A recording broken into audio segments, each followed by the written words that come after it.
Alright, so this is a topic for today. We'll learn about database category. We'll understand about MongoDB, then Desighn goes, MongoDB tools, and then introduction of JSON and BSON.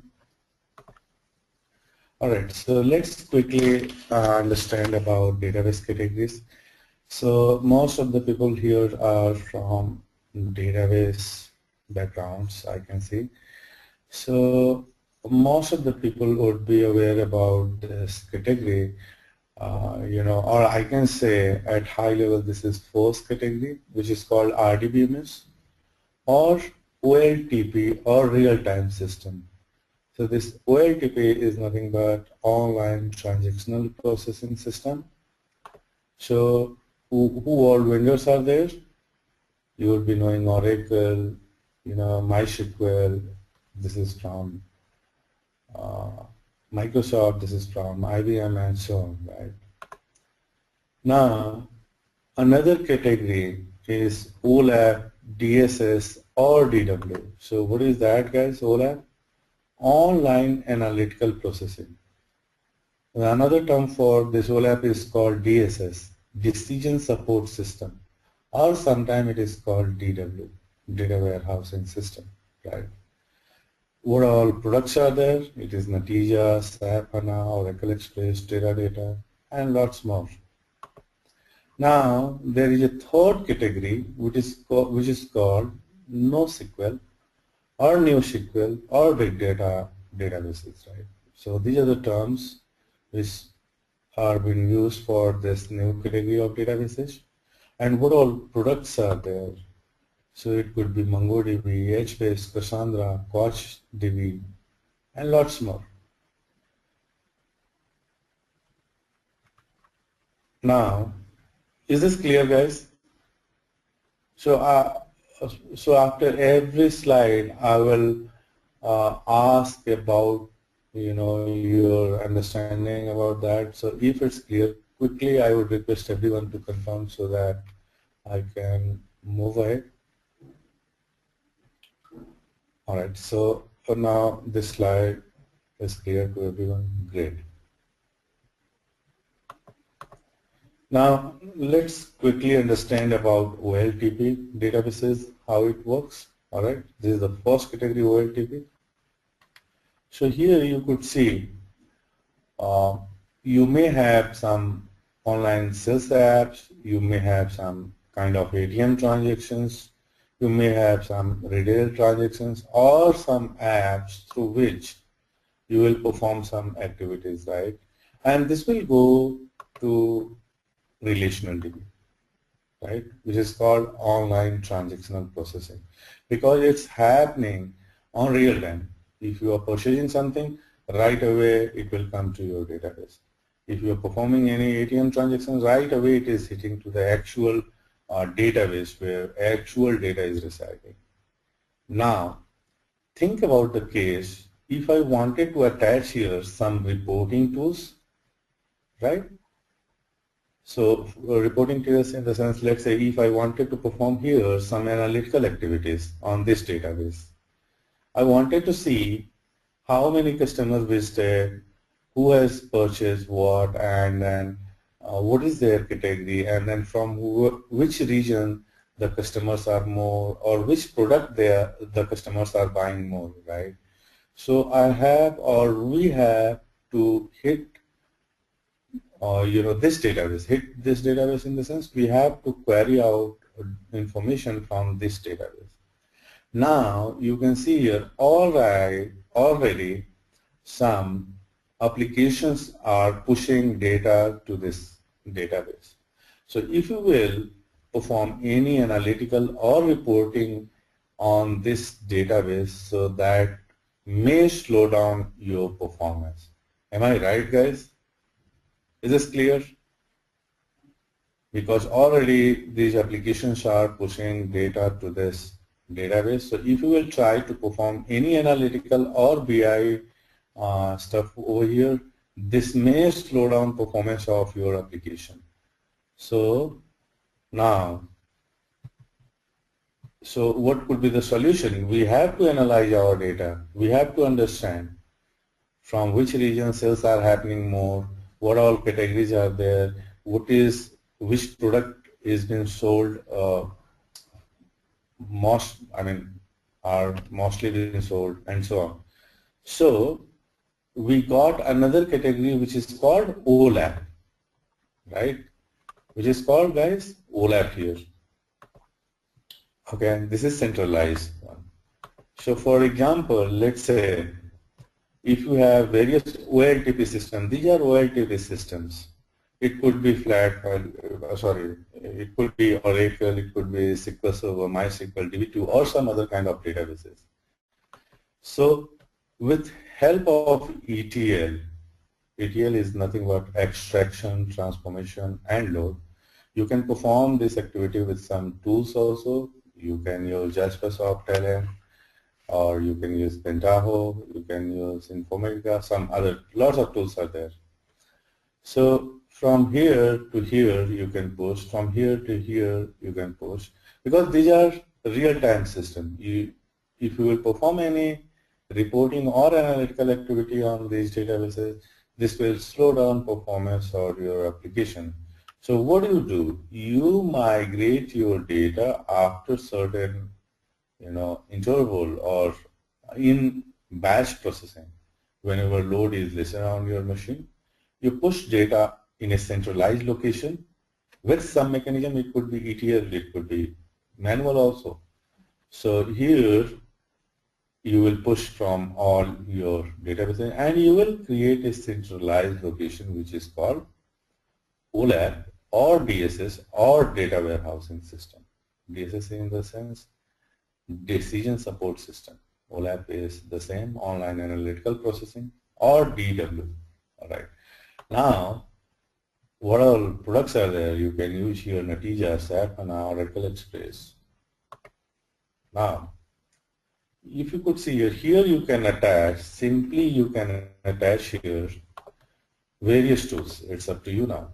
You can attach here.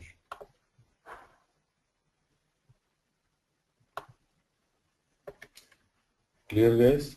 Here you can use ClickView,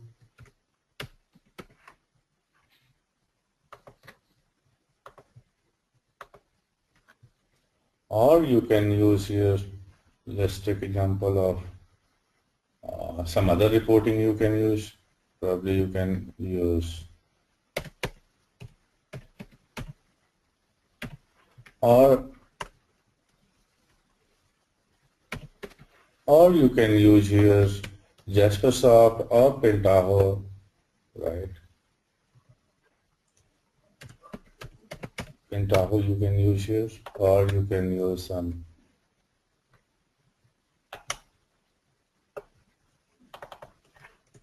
Jaspersoft. Clear, guys? So now it's up to you. You can use here any database, right?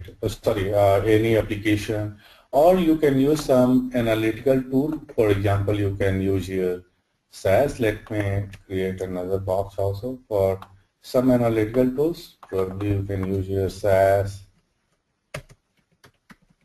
or SPSS, right?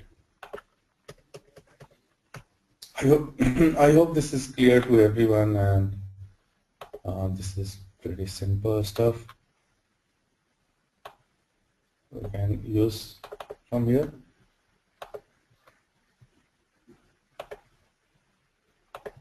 So same thing, I mean, from here you can connect here, you can use some analytical tools or reporting tools or BI, any other BI. Right, guys? Clear here? I hope this is clear.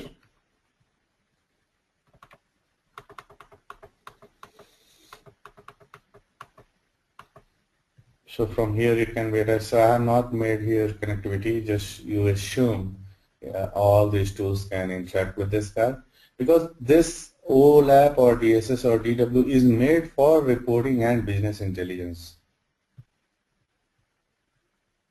Great.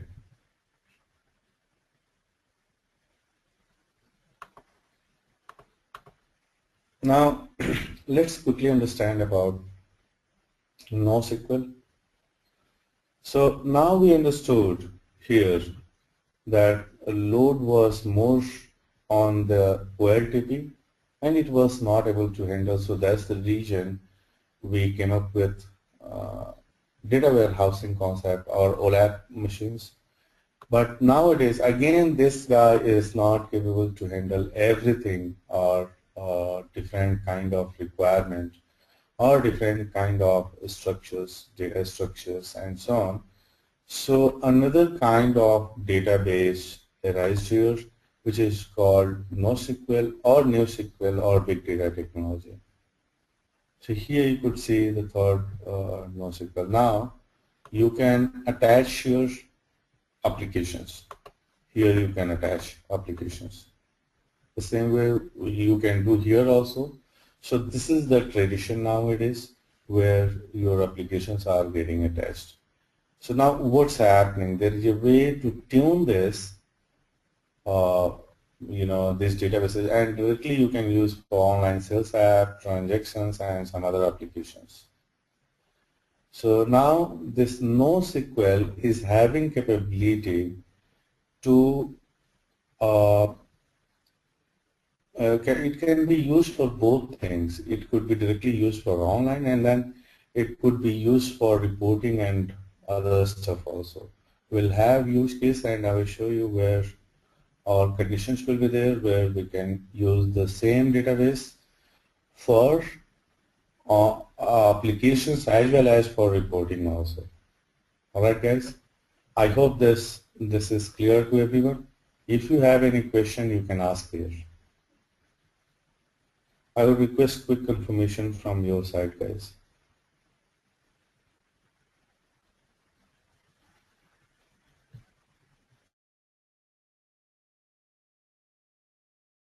As for reporting, then obviously it will be real time.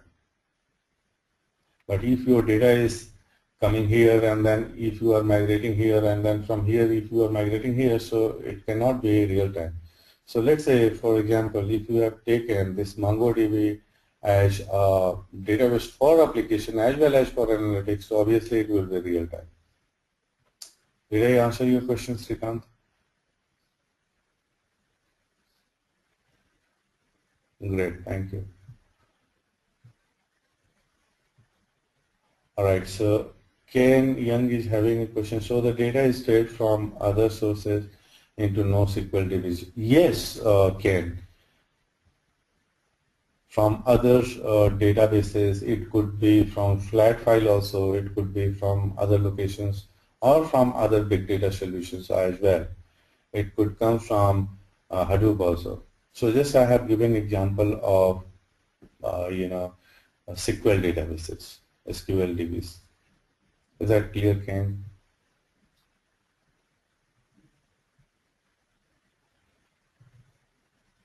Okay, great. There is a question from Srinivas. He is asking, can you tell some more advantages than OLAP apart from size? Yeah, we are going to discuss about that, Srinivas.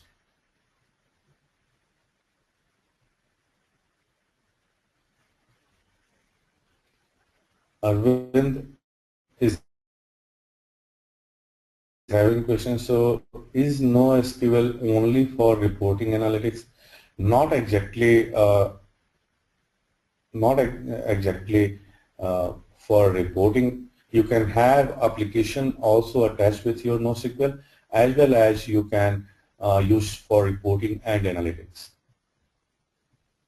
Did I answer your question, Arvind? Okay.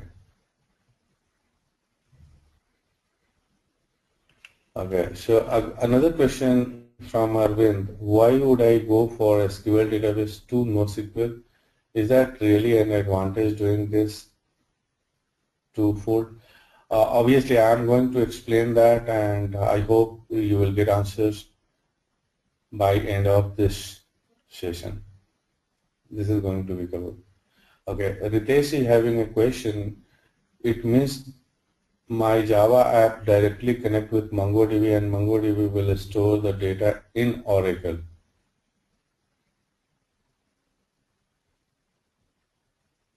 I did not get your question, Ritesh. You are saying it means my Java app directly connect with MongoDB and MongoDB will store the data in Oracle. So here, what do you mean by in Oracle? Because this is separate entity here, if you could see. So Oracle is here, all right, and this NoSQL is here. So for example, let's say if you have some applications attached with your Oracle databases, and now if this server is not capable to handle, then probably you move to OLAP system or you move to NoSQL for analytical activities or reporting activities. So for example, let's say if your applications are attached here, then you don't have to migrate anywhere else, right? You can perform all your BI as well as reporting activity here.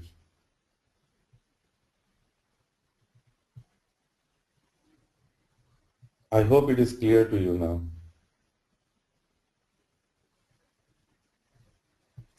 Okay, another question from Arvind. What's the fundamental difference between RDBMS and a NoSQL DB? Is it now a structure versus column structure? I'm going to that point, Arvind. So that will be covered in today's topic.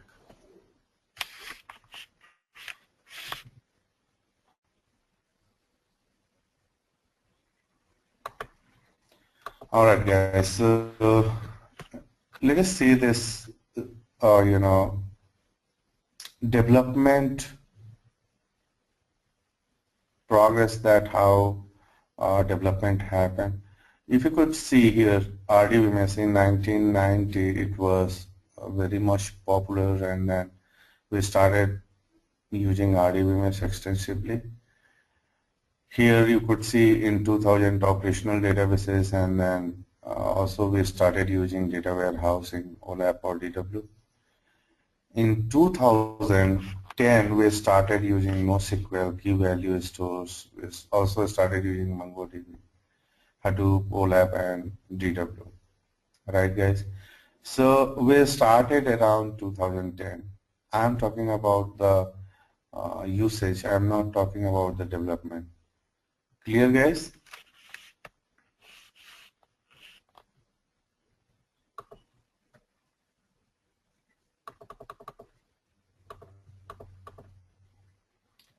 Now, there was a question from Krishnan about relational databases here.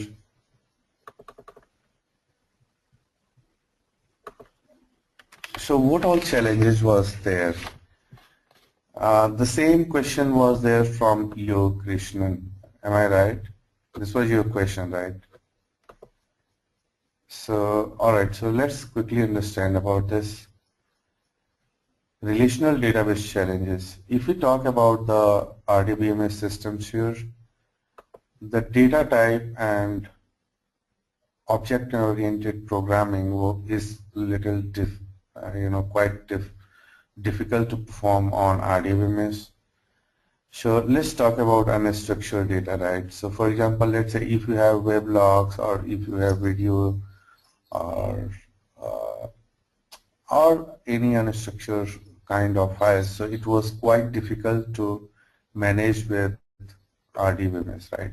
There is a way to perform those activities. There is a way to manage that, but still it was quite difficult. I will show you how easy is to manage with MongoDB. I'm talking about unstructured data. If you take example of video, image, how can we load data, how can we store and process inside MongoDB, and how simple is that, I will show you with MongoDB. Alright, guys. So now, second thing, if you talk about volume of data. So for example, have you ever tried to query a data of 1 terabyte which is lying inside your databases? Have you tried, guys? If your query is a little complex and if you will hit on 1 terabyte of a table or data, the RDBMS takes a lot of time, you have to say. I have seen, even you would have realized that.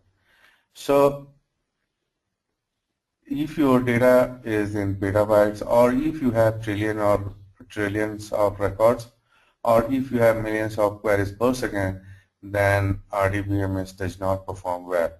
Again, in those situations, NoSQL comes into the picture. All right. Agile development. So agile development, let's say if you wanted to iterate the process quickly, if you wanted to reduce the development cycle, if you wanted to increase or add more workloads, so lots of changes you have to perform in RDBMS system. But here the same system is capable to perform all those things. I will show you how it provides you agile development, how it reduces your development time, and how it is capable to handle your loads. Now, new architectures. New architectures, what does that mean? It means that, let's say, if you, people are moving towards different era now, and people wanted to utilize all your machine. They do not want to go for high-end servers. Just they wanted to use commodity hardwares or commodity servers. So again, in those cases, this technology, this RDBMS does not works well.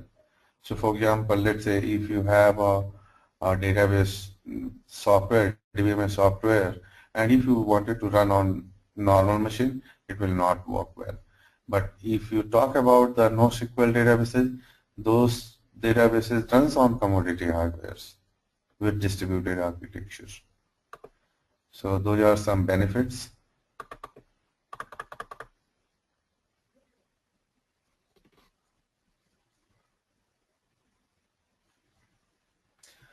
Yeah, we have explanation about that, Srikant, about polymorphic data.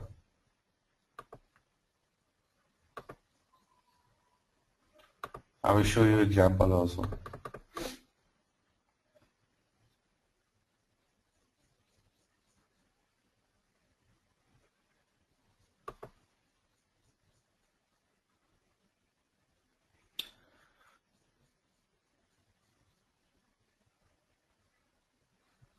So I didn't get your question, Arvind, here.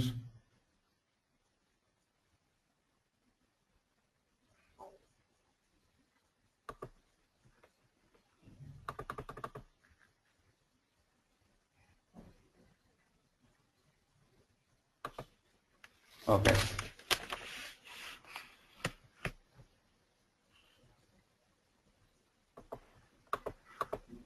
All right. Now let's quickly understand about some database stacks here. Requirement. This is RDBMS. This is MongoDB. This is key value and white column. Quickly, I have compared here. If we talk about hierarchical structures, data structures, RDBMS is poor. Poor in the sense, I will show you. Let's say, for example, if you have to create a hierarchical schema, right? So you have to perform joins. Am I right, guys? In hierarchical, if you wanted to create hierarchical data structure, in RDBMS you have to perform joins towards the tables. But here in RDBMS there is a way to store your data in such a way that automatically you can have tree kind of a structure. So this performs well here. So keep in mind, guys, if you wanted to have explanation why there is need of MongoDB rather than using RDBMS, so you can have understanding from here. Again, here key value pair does not works well. White columns is good, not great like MongoDB. Dynamic schema. What do you mean by dynamic schema? There is no need of going back and create tables to insert some rows or data. In MongoDB automatically it will be created. I will show you that how automatically it will be created. So here again it works well on dynamic schema. If we talk about native object-oriented programming, again MongoDB scores well. Scale, it is a scale because this provides horizontal scalability. So I will show you how it performs well. Then software cost, again this is having very less cost MongoDB. Data consistency, it is having a great with RDBMS, but with MongoDB it follows eventual consistency. We'll understand about those things. RDBMS, we know it is having very rich query. This is also having rich but not as like RDBMS, so it performs here good. Ease of usage, you could see here, it is good, but again MongoDB is great because it is very simple and easily you can implement here. So here you could see, at two places just it's little down for data consistency and rich querying. The rest are much more better than RDBMS system, and also these are better than key value and wide column.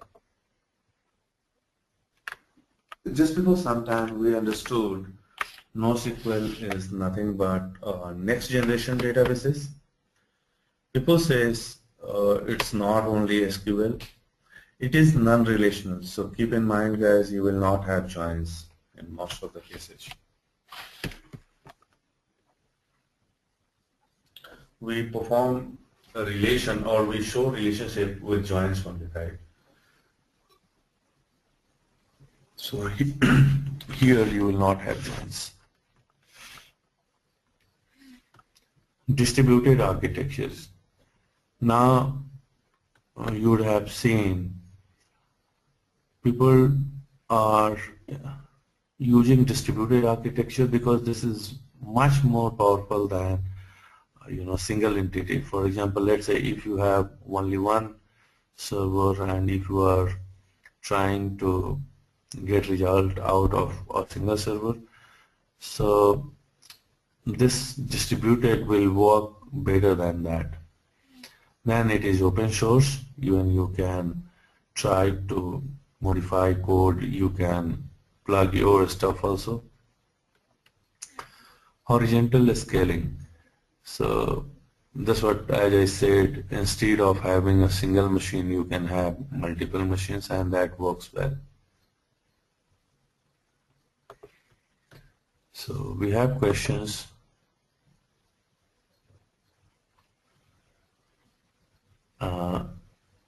There is a question from Anirban. He is saying, then you are also saying that from ease of use point of view, NoSQL is better than SQL. Yes, Anirban, you are right. So in most of the cases, I'm going to explain. It's a kind of compare or only. Let me show you here. Here also I am comparing. Here I am saying a SQL server runs on a single machine, right? Not SQL, I am saying about RDBMS servers. Runs on a single machine. You should have very high-end machines and then you run RDBMS system. But here you can use commodity hardware, so you can create a cluster and then you can use. So this is also difference, right? This is also difference. But this is drawback, I can say, non-relational. But these databases are meant for different purpose. Alright. Now, this is a schema free, easy replication. There is very less intervention. You could see here.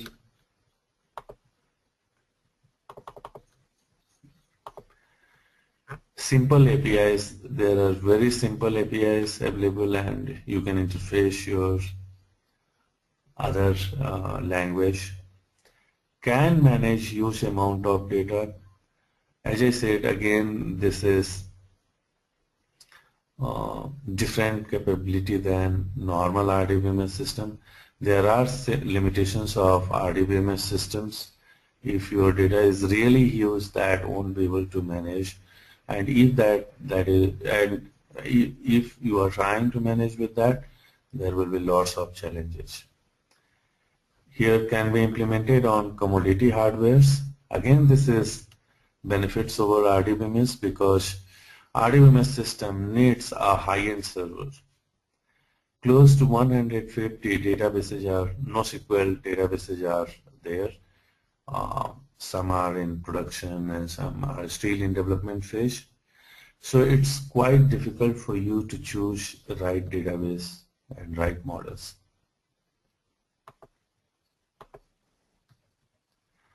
So why NoSQL? Now we understood, what is NoSQL here.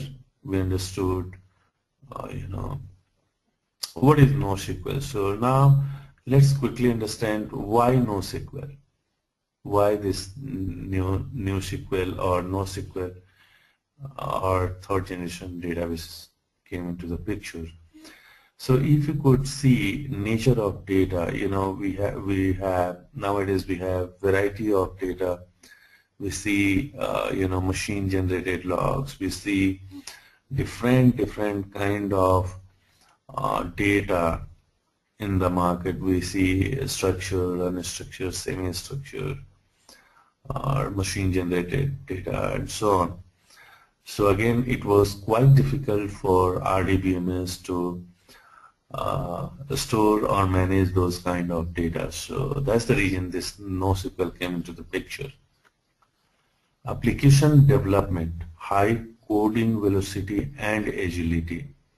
What does that mean? So for example, let's say if you wanted to perform a quick development on a database, so how will you do that?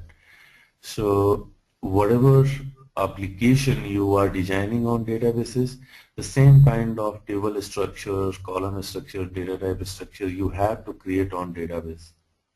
Am I right, guys? But here there is no need of doing that. Directly once you have connectivity and accessibility, you can customize your application and start working directly on your database. I will show you a quick example in Model 7 how quickly you can develop application without bothering about table structures and so on. Is this clear, guys? How it? So here you have in RDBMS you have to go back and create tables databases in databases, right?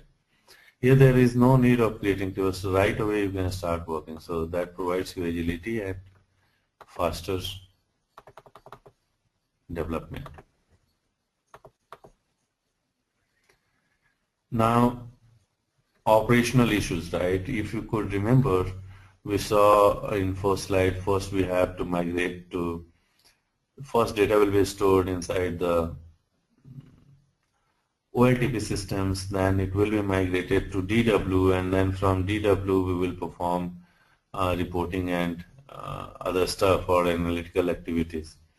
So in again, 2-3 layers are going. But if we can start using NoSQL, just directly we can attach our application. Do you remember, guys? I explained in the first 3 slides. Is that clear? So here you could see your database BW or data warehouse system is there. Whatever operational systems are there, these are feeding data to DW or BI with ETL. This is data integration. Data integration is nothing but DI. DI is nothing but these are the tools which perform ETL activities. Alright, guys? And then once your data comes here, you can attach some analytical applications, reporting applications to publish. So here you can remove these 2 layers directly from here if you will use NoSQL. Directly you can use all these kind of applications with your NoSQL store.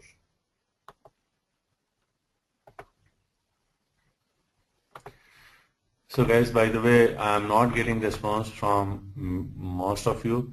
If you don't understand, you can stop me or you can ask your questions right away.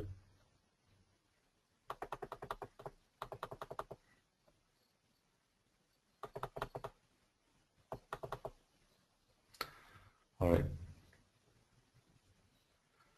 Okay, Srikant is saying to explain DI part. So DI is nothing but data integration. Data integration, lots of tools are there like Pentaho, Jaspersoft, Talent, and then even you have Informatica. So what it does is it takes out data from some databases, it could be OLTP, and then transform in certain ways so that it can be loaded to data warehouse system. That is called DI tools.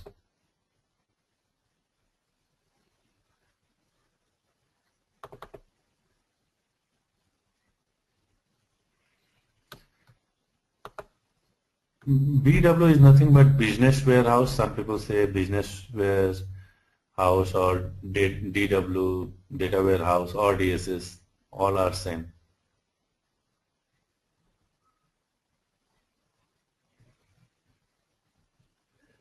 Is that clear, Srikant? DI portion.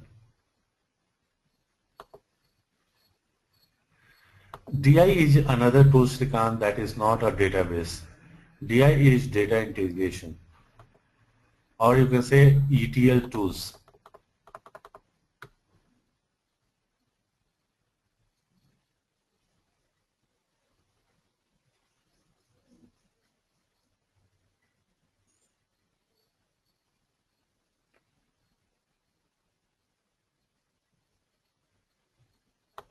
Yeah, I understand, Anirban. So, I mean, most of the questions will be answered here, Anirban, but still, if you have any questions, you can get in touch with support team. They will help you out. And if you don't get a response from there, you can mark email to me. Let me write here my email ID, narendra@edureka.co.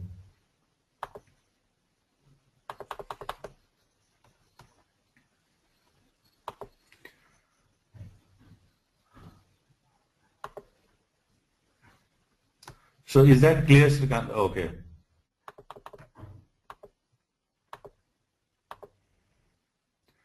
So we are learning why there is need of NoSQL. So first we understood just to reduce performance issues, we use NoSQL because it's quite difficult to derive performance with BW or DSS or DW if your data is huge and so on.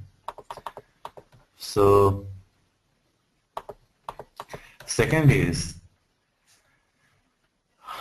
if you could see here, nowadays unstructured data is growing exponentially, right? And structured data is also growing, but not like unstructured data. And NoSQL databases are capable to handle structured, semi-structured data in better way than RDBMS systems. Another, we know about 3V, 4V, or some people are saying about 5V also, which represents nothing but big data, right? So if we talk about volume, velocity, variety, and veracity, another points people are saying value. Okay, all right. So just I'm cutting down this guy and just let's understand about volume, velocity, and variety, which is a standard one. So if you have huge volume, if you have high velocity of your data ingestion, and if you have different kind of a structure, unstructured or semi-structured data, so again RDBMS will not be capable to handle in better way. So that's the reason NoSQL came into the picture. Is this clear, guys?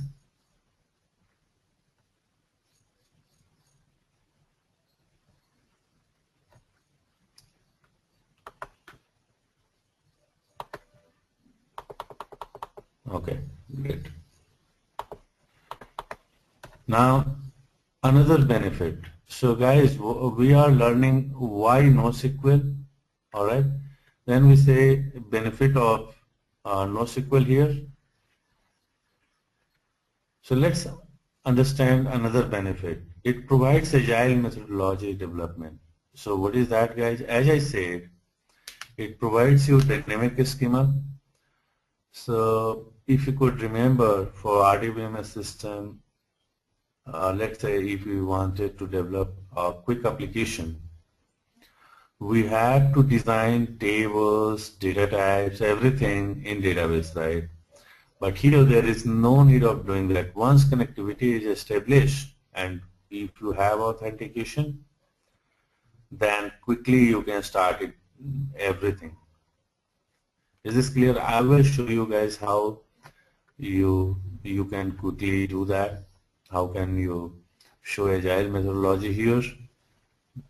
So just keep in mind, guys, it provides dynamic schema, and I will show you everything about that. So whatever I am saying here, I will explain you. All right. So I got, Vishwaranjan, I got your question. You have written out of 150 NoSQL DBs, which one is the most widely used? So lots of that question will be covered, Vishwaranjan. I will show you. MongoDB is one of them. HBase, Cassandra, those are popular databases. Did I answer your question, Vishwaranjan?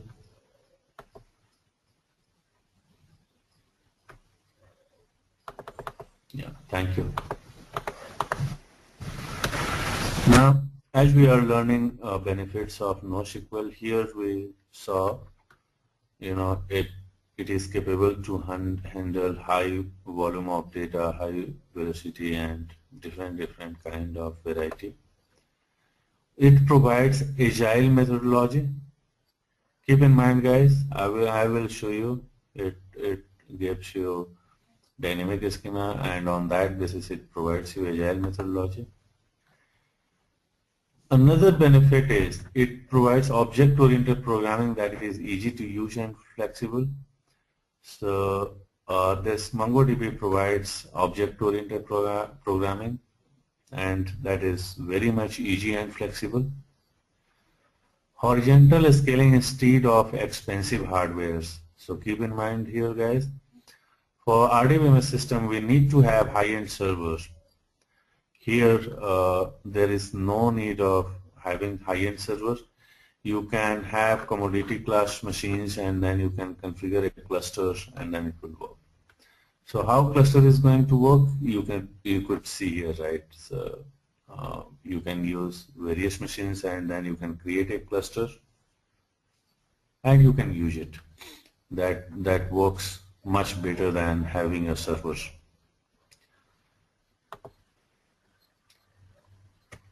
Are we clear, guys, still here?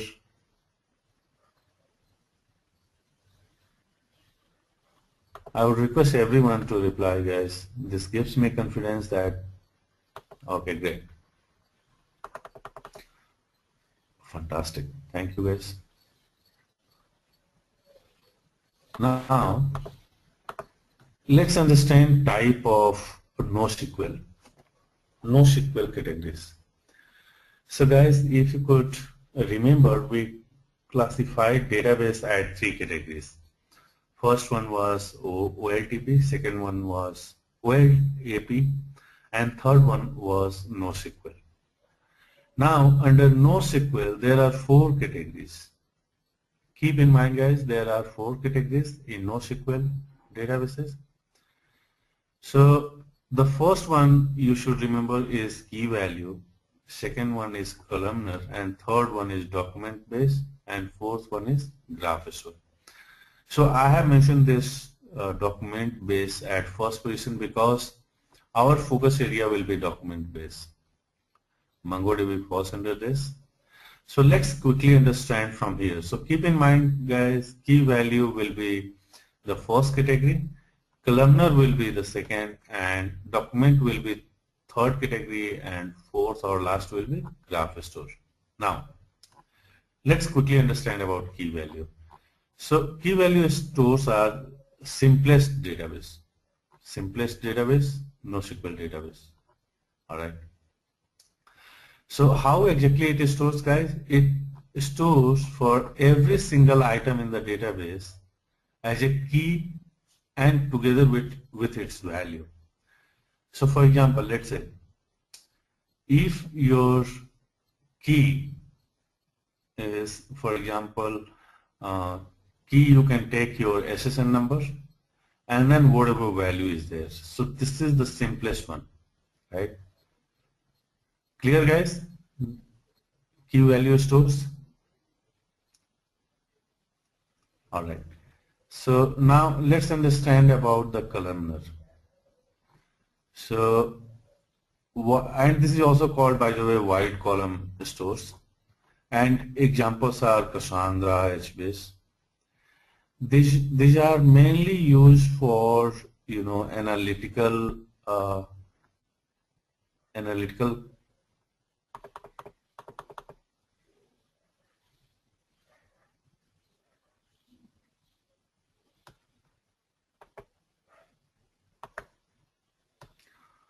All right, so there is a question from Ken and Vishwaranjan. Ken is asking, can you give some DB names for example of each? Yes, I will. That is going to come in next slide, Ken. Vishwaranjan is saying not clear on key value. All right, I will show you Vishwaranjan, then I hope it will be clear.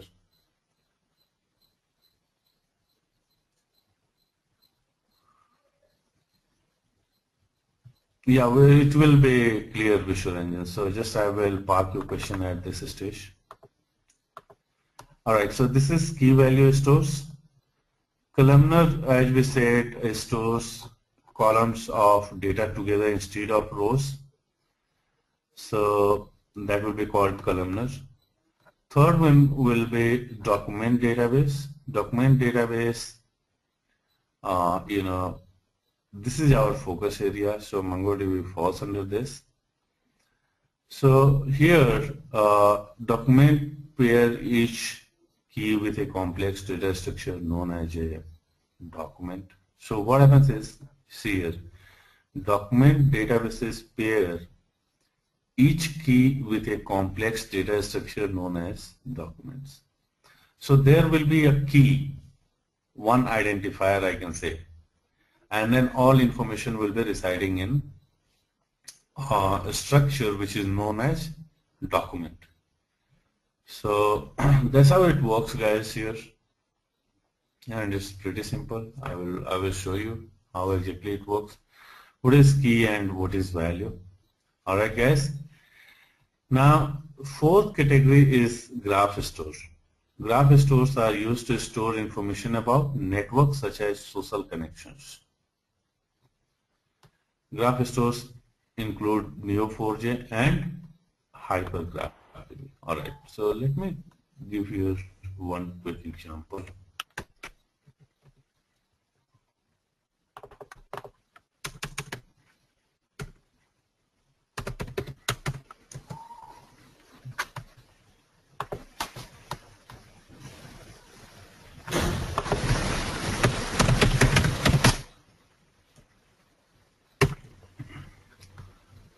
Yeah, Vishwaranjan. So let's take an example of this. Name is Mishra, all right? If I say phone number is 99999, so on. If I'm saying email is mishra@gmail.com. Now, this is key and this is value, right? So it's pretty simple. Is there any question here? Key value? Vishwaranjan?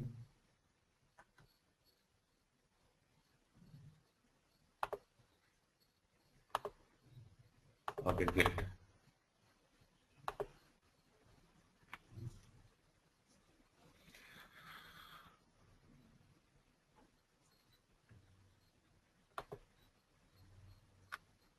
So there is a way to store those information Visual Engine. So guys, there is a question from Visual Engine. He is saying, what is what if there are 1,000 people with same name? So there is a way to store all those information. I will walk you through that. So this is the basic stuff just I showed. What is key and then what is value? All right. So as I said, there will be some identifier. Now let's say if I am saying here SSN, and then SSN will be unique. Then I am saying here name. Then I am saying here email.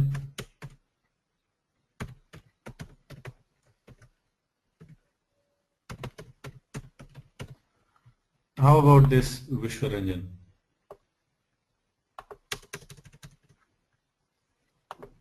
Is this clear now?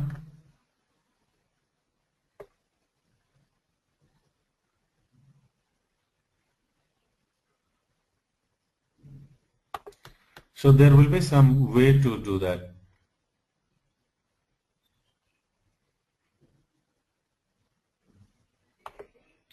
Alright, so Visual Engine is having another question. He is saying, but this is making my DB data dependent.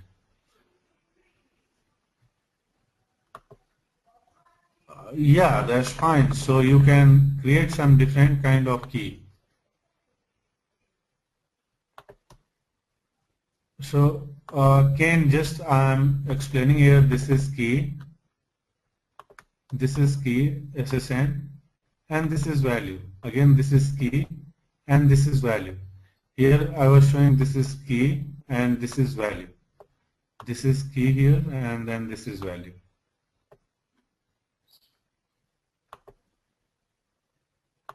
So Visual Engine, here you are saying about SSN. All right, let's take example of, I will say row ID, or I will say Aadhaar ID.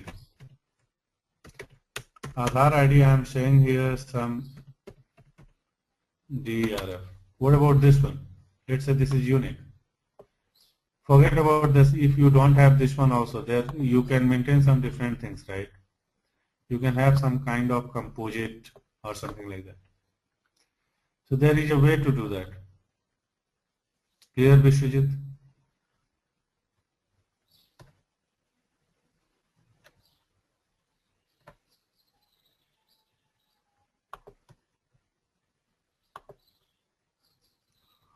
Sure, anytime. I can unmute you probably after this class, and then we can discuss this. Is that okay?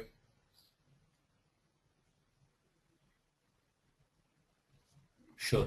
So guys, whoever does not get clarity, I can unmute you if you require, and we can discuss, we can clarify your doubts. All right, so let me go ahead, Vishwajit, probably you will get answer here. It's a little early stage to get answer for everything, but yes, you will get answer for everything at the end of this course, before end of this course. Type of NoSQL databases. As we saw, there are 4 categories: key value stores, columnar, document-oriented database, and then graph stores. So here you could see example of key value, memcached, coherence, redis. Columnars, you could see here Bigtable, HBase, Accumulo, and even Cassandra comes under this category, columnar. Document-oriented database, you can see here MongoDB, CouchDB, Cloud and Couchbase, some more is there. In graph stores category, this is Neo4j is popular one, and then you can have Oracle, NoSQL, HyperGraphDB, some more are also there in graph stores. Is this clear, guys? All right. Now let's quickly understand about comparison with NoSQL and SQL. So here, if we talk about the type, most of the SQL databases follows SQL with little changes. In NoSQL databases, various types are there: document, key value, tabular, and graph. So if you want to perform any activity, you have to learn all this kind of syntaxes or concept, I can say. Development started in 1970. Here, NoSQL started in 2000. Examples are Oracle, SQL Server, DB2, and lots more. Here you could see MongoDB, Cassandra, HBase, Neo4j. Here it gives you fixed schema. So what does that mean? For creating anything, you have to go create a schema, and then you have to create table and so on. Here you do not worry about that. If you have connection and authentication, you are ready to go. It gives you vertical scaling, and this gives you horizontal scaling. So SQL databases gives you vertical scaling, and NoSQL databases gives you horizontal scaling. I have a quick question here, guys. Do you understand what is vertical scaling and what is horizontal scaling?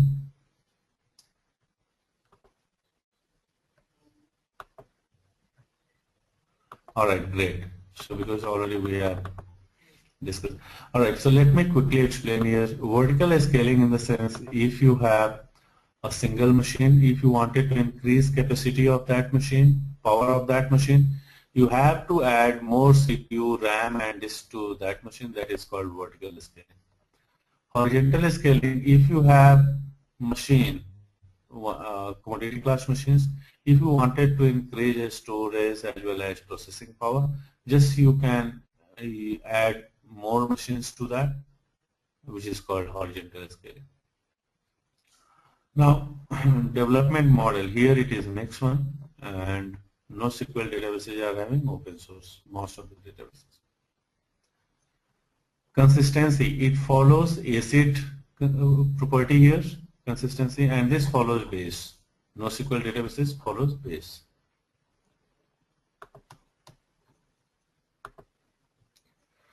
Srikant, CAP is a theorem. It's not a property.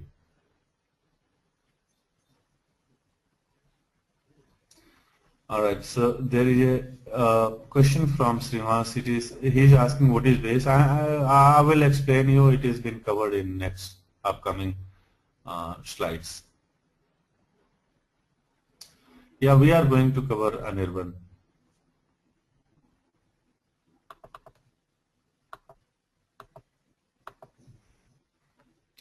All right, so let's quickly understand about ACID. I hope most of the people are aware about ACID, right? So these are the properties of SQL databases. So what is atomic and consistency, isolation, and durability? So let me quickly go to this. So a transaction is logical unit of work which might be either completed with all its data modification or none of them is performed. That's what is called atomic. Atomic in the sense either a single logical unit, either it should succeeded or it should fail. This is simplest thing. That's what is called atomicity. Let me, sorry. So the example could be, let us say there is a table. In that table you have two columns A and B, or you can say account A and account B.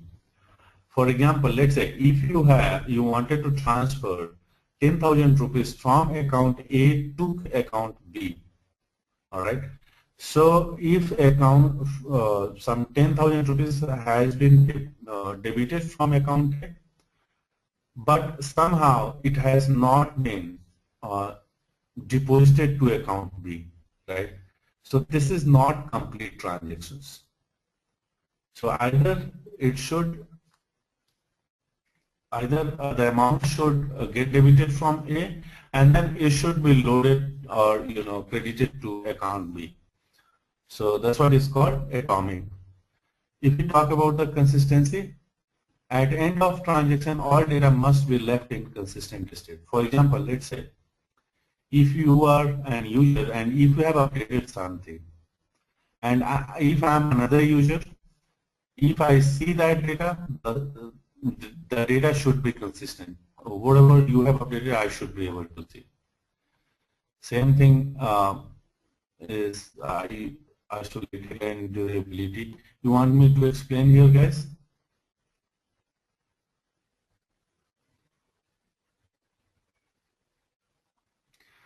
So these are pretty simple stuff. Okay, all right. So people are asking me to explain this. All right. So now we understood what is atomicity and then what is consistency. Let's understand about isolation or isolated. Modifications of data performed by a transaction must be independent of another transactions. Unless this happens, the outcome of a transaction may be erroneous. So let's say if you are performing one transactions on a record, and then you are performing another transactions on another record. So these two operations should be independent. There should not be correlation between that.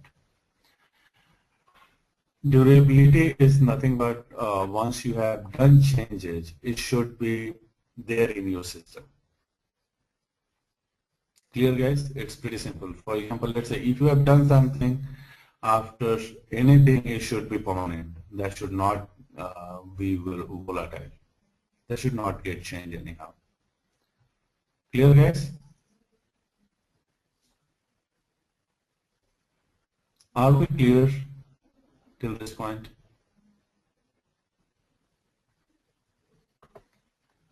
Great. So just give me a moment, guys. Just I need a quick minute.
Am I audible now?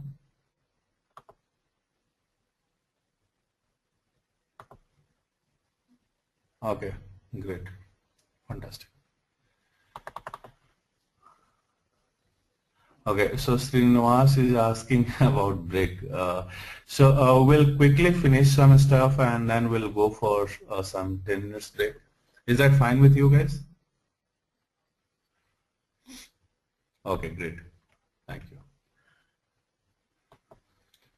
So now we understood a seed property, and by the way, this we are knowing from long back. So now what is cap theorem? So before going back to cap theorem, just wanted to come here and show you there is something called base. So acid we understood just now. Another property which is called base, and this has been followed by NoSQL databases. So guys, just once again I would like to highlight about the high level database category, we understood there is three categories. One is RDBMS or OLTP or real-time system. Second one was OLAP or DSS or DW system. So those two systems follows ACID, right? Atomicity, consistency, isolation, and durability. If we talk about the NoSQL databases, they follows base property. What is this base, guys? So we will learn in details what is base. We understood what is ACID, then also we understood for NoSQL we have to have understanding about base. So before learning base, why there is need of base and what all the things is there. So let me come again here. So now we understood SQL database ACID property. So keep in mind, guys, this ACID property is for first two categories, that was for RDBMS systems. Now we know for NoSQL it will be base, but before jumping to base, let's quickly understand about a theorem, CAP theorem, which was given by Bruce. So now this CAP theorem is mainly for distributed system. Distributed system, what do you mean by that, guys? So for example, let's say if you have multiple machines or various machines which is being used for storage as well as processing, that's what is called distributed processing system, right, guys? So this is pretty simple. Distributed processing system is nothing but if you have more machine which will be used as a processing as well as for storage, which is called distributed systems. Alright, so let's quickly understand about CAP theorem. So CAP theorem states that there are three basic requirements which exist in a special relation when designing application for a distributed architecture. So now we understood what is distributed architecture, right here, guys? I would request quick confirmation because this is distributed architecture and we should have to have understanding about distributed. Great. Distributed architecture. So now we are talking about three basic requirements, about distributed architecture. What is that, guys? Consistency, availability, and partition tolerance. So consistency, availability, and partition tolerance.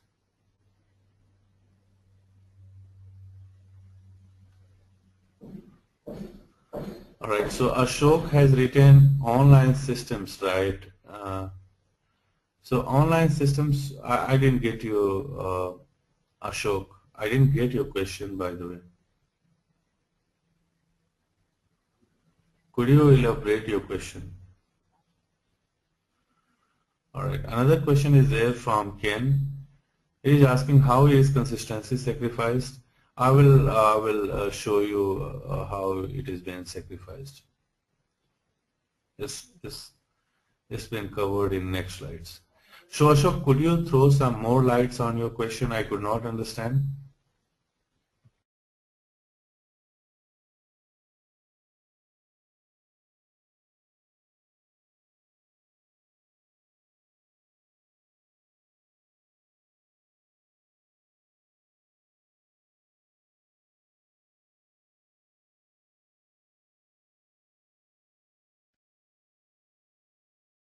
Alright, so Ashok is saying distributed system mostly involves online related systems compared to data warehouse system? Yes, obviously, yes, you can say. So, alright guys, so let me go ahead, and I hope this will be clear at the end of this concept, but if it is not clear, we'll discuss again. So, these are the three basic requirements. What is that, guys? Consistency, availability, and partition tolerance. We have understood what is consistency, right? Just in this slide we understood what is consistency here. So it's pretty simple, guys. This means that the data in database remains consistent after the execution of an operation. So let's say all we are user of a database, and for example, Umesh Giri has updated some information. Then Srinivas should see the same data, even Srikant, Thenraj, Sharad, and me also. I mean, everybody should see the same data. So in those situations, just a sec, guys. In those situations, I mean, that's what is called consistency here. Now, if you talk about availability, this means that the system is always on. Service guarantee, availability, no downtime. So how do we achieve this? All right, so now we understood consistency, we understood availability. If there is no downtime, that's what is called availability. This is partition tolerance. So this means that the system continues to function even the communication among the server is unreliable. That is, the server may be partitioned into multiple groups that cannot communicate with one another. So for example, let's say if you have 5 machines, or let's say if you have 10 machine cluster, if one is down, even though if you are able to perform your activities on others, that's what is called partition tolerance. I hope everybody has understood what is consistency, what is availability, and what is partition tolerance. Here there is a disclaimer, guys. We must understand the CAP theorem when we talk about NoSQL database, or in fact when we design any distributed system. So we have to have understanding about consistency, availability, and partition tolerance. Is that clear, guys? I would request quick confirmation here.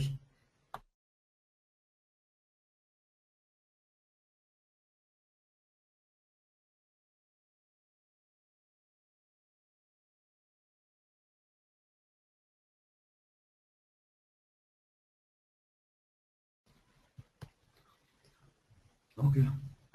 Okay, great. So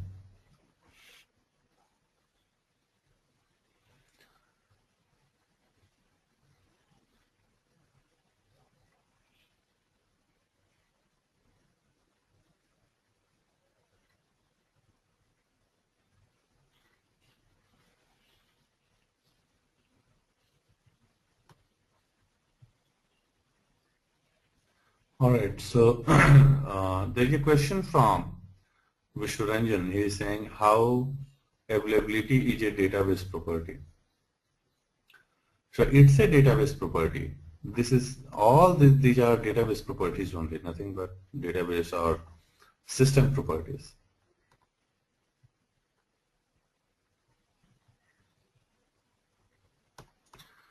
All right, so Ashok is having a question. Partition tolerance, does it mean that even if server fail, application should be up?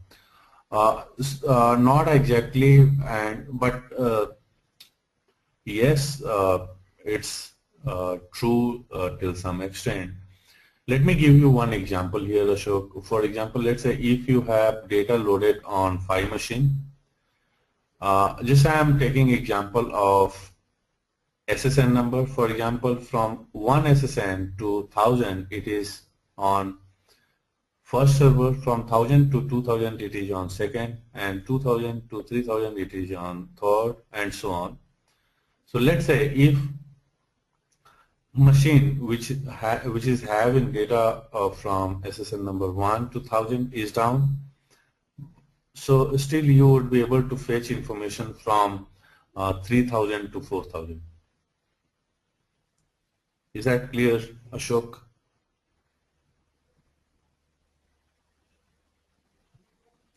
Alright, so that is called partition. Did you get answer, Vishwaranjan?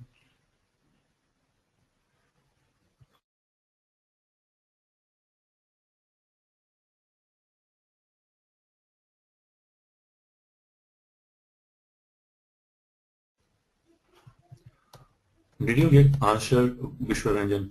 You asked how database is a, how availability is a database.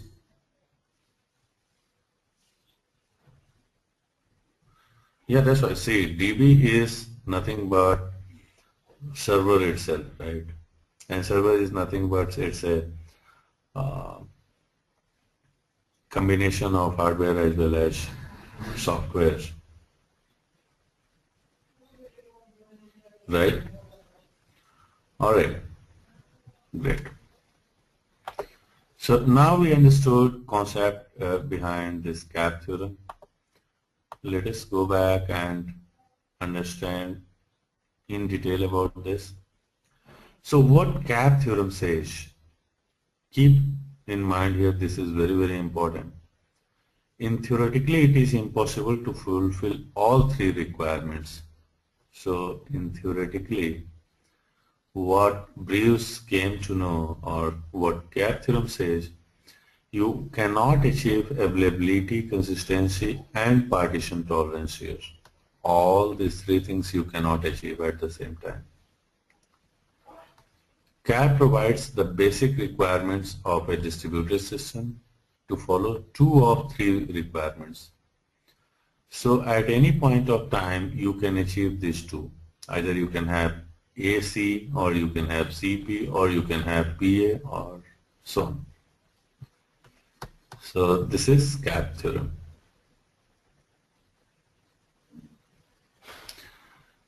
Srinivas, this is for any kind of distributed system. If we are saying distributed system, in the sense we are thinking about multiple machines which will store data as well as process data. So whenever or wherever we talk about the cluster, for example, let's say if I'm saying I have created a 5-node cluster or 5 machine, or I have created a rack. Are you from are you from Oracle background?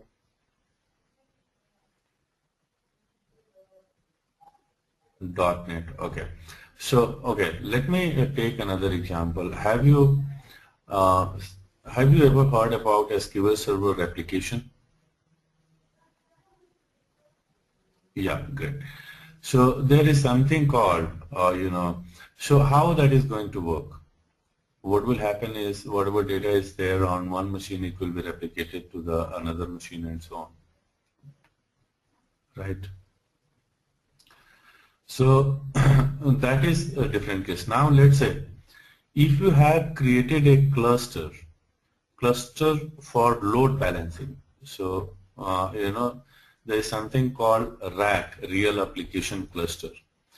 So that happens in Oracle and some other databases also. So how exactly that works? So even there will be storage, and then processing will happen through different machines. So no issues, guys. What I will do is I will yeah, for load balancing. Yes, you absolutely, you are right. So that's the thing here. Just a sec, guys.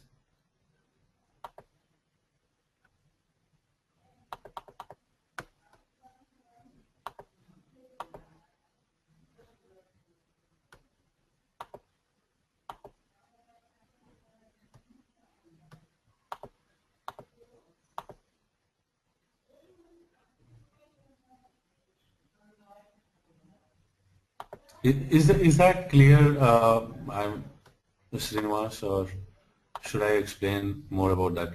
So that's the region, this theorem came into the picture. Yeah, so we have a question from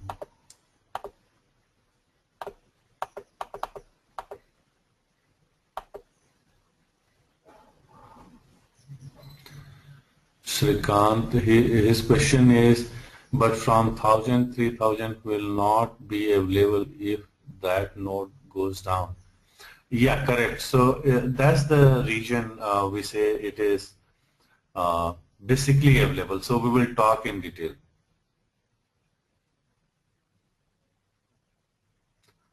Okay, and second thing, for example, let's say if you have a replica set, right, Srikant? So there is no need of downtime. That can be used as a primary for your cluster. Is that clear, Srikant? That is another example. All right, so we have various questions. Let me quickly answer one by one. Srinivas is saying all three things in terms of NoSQL or any SQL. So it is in, as I said, if you have distributed kind of architectures, it will be always there. Either it is SQL, NoSQL, or anything. All right. Now we have questions from Ken. He's saying, so I take MongoDB is not highly available. It's highly available, Ken. I will show you how. Even you can create 12 replica sets, 12 replica, 12 copy of your primary data. I will show you. Vishwaranjan is saying, can you explain this slide little more? I mean, why it's impossible to fulfill all three requirements, and if we pick two, how do we achieve that? Yeah, true, Vishwaranjan. So first thing is, as you said,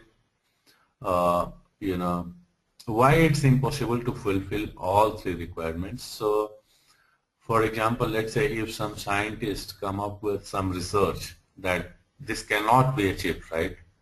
So that's the reason they have tried it out and they haven't achieved that. All right. Second point you are asking, if we pick two, how do we achieve that? So for this we will have session. I will show you in replication and sharding how can we achieve that? How can we create high available clusters? Clear, Vishwaranjan? Is that clear?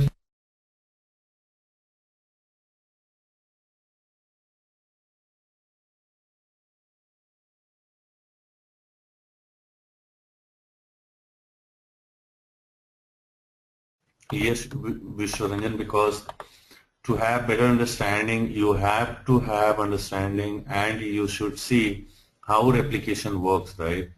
How sharding works. Then only you would be able to understand how can you see high available system? How can you see high or partition system? Because here we cannot understand. We are in beginning phase. Once we'll reach to the module 5, once you will see what is replication, how replication happened inside the MongoDB, and then how it works, then this concept will become clear. But here, I mean, we are in first module. So everything cannot be clear at this stage. Am I right, Vishwaranjan?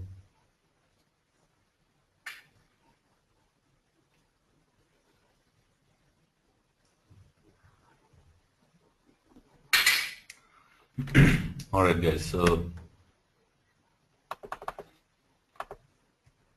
now let's quickly understand here. So the second point, as we said, CAP provides the basic requirement for a distributed system to follow two of three requirements. Now, third point is therefore all the current NoSQL databases follow the same combination of CAP, follow the different combinations of CAP from the CAP theorem. Now, let us understand where RDBMS system falls. As I said, CAP theorem is applicable for either SQL, NoSQL, or any database. If you are thinking about distributed architecture, if you have a single machine, then it's okay. But let's say if you are thinking in terms of cluster, or in terms of more machine which are responsible for distributed storage as well as distributed processing, then we have to think about CAP theorem. So here is availability, this is consistency, and then partition. So RDBMS system falls under here, this category. Consistency, they provide consistency as well as availability here. You could see here, guys. Okay. Now here you could see CostDB, Cassandra, Dynamo, these falls under availability and partition, AP. Then MongoDB, HBase, Hypertable, and Bigtable, these falls under consistency and partition tolerance. Clear, guys? Cassandra falls here availability and partition. MongoDB, HBase falls here consistency and partition. Clear, guys? Alright. Now, let's quickly understand about this. So, CA, single site clusters. Okay. Therefore, all nodes are always in contact. When a partition occurs, the system blocks. CA, what is that, guys? Consistency and availability. Single site cluster. Okay. CP, what is that, guys? Consistency and partition tolerance. Some data may not be accessible, but the rest is still consistent or accurate. What is AP? Availability and partition tolerance. So system is still available under partitioning, but some of the data returned may be inaccurate. So those things you have to see along with your, practice session, I can say, if you could configure and then if you could try out making all these points. So it will become more clear here. But just at high level, keep in mind, guys, MongoDB HBase falls under CP. What is that? Consistency and partition tolerance. Cassandra falls under AP and RDBMS falls under CA. The same like previous year. Now, what is base? This is an important point here. So a base system gives up on consistency. Keep in mind here, guys, the base system gives up on consistency.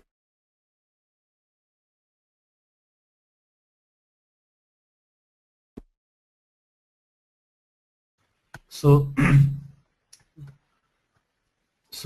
let's understand about base.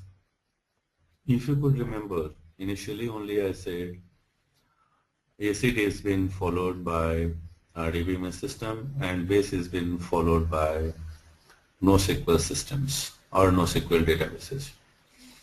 So here base system gives up on consistency. If we say gives up on consistency, in the sense you will have not exact consistency, but there is something called eventual consistency. So let's break this word base. BA is for basically available, S is for soft state, and E is for eventual consistency.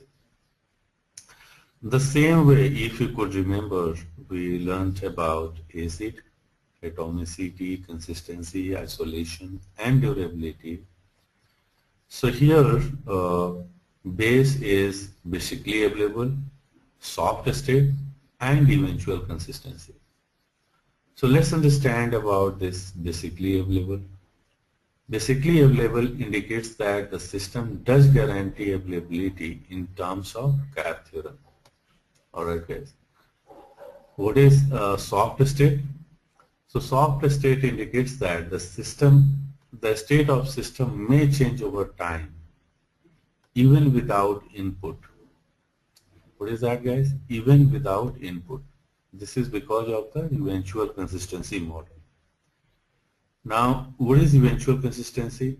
Eventual consistency indicates that the system will become consistent over time, given that the system does not receive input during that time. So let me explain, let me throw some more light here because these are very, very important terms, eventual consistency. I'm going to explain here eventual consistency.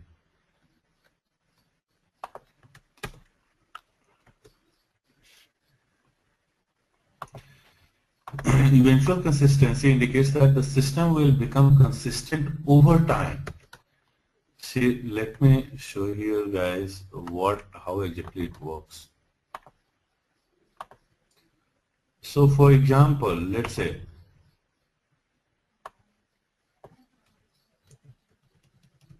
these are databases. This is primary database and these are secondary. Secondary or slave, you can say.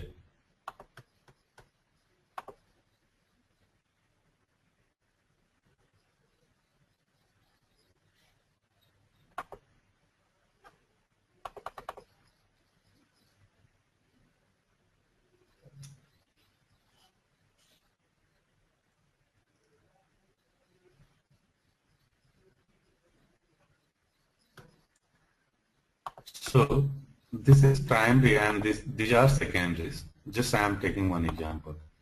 So by default, all read-write operations happens on your primary DB here. You could see all read-write operations happens on primary, read as well as the write operations. By default, it happens on primary. Now, let's say here is your application, by the way. So for example, here is an application. It could be online application, I can say, online app, online sales app, and then read and write operations are happening here. Now, once changes is made here, the changes will be applied to here, right?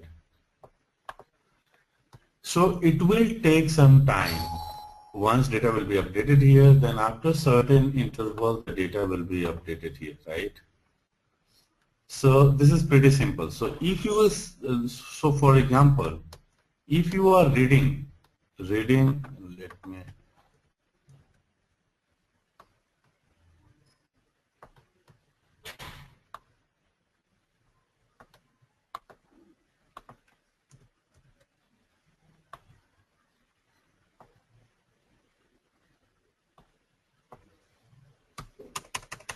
Now, for example, let's say if you are reading information from secondary database, so there could be some delay because, for example, let's say if write has happened here, and if it has not been updated here, so there will be delay, right?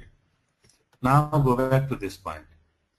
Eventual consistency indicates that the system will become consistent over time, given that the system does not receive input. Now, so if inputs are coming here, so there could be some difference in this to this. So these are not in consistent state.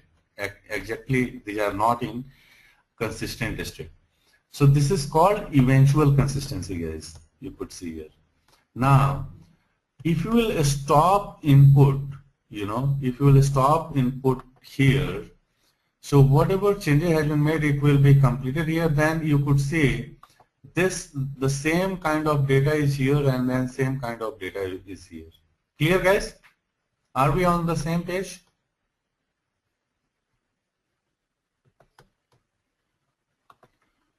Okay, great. So I think everybody is clear now with this concept. All right. So Vishwaranjan is confused. He is saying he is confused there. He is having a question. As an user, I cannot read from a secondary database, right? You can read Vishwaranjan. And another question, I think, whether data is on primary or secondary should be transparent to the user, isn't it? So see, again, it is transparent to the user, Vishwajit here, but the thing is, these systems are designed to provide you, high availability here. You could see, right? So, for example, let's say if you have 6-7 systems, how can you right away update here and you can update here? You can update. There is a way to do that, but the system has been designed in such a way that first it will be updated here, then after a certain interval it will be updated here. So obviously, the user will see, little latency here, and that's the reason we are learning this base theorem. Is this clear, Vishwajit? So let me tell you one thing, Vishwajit here.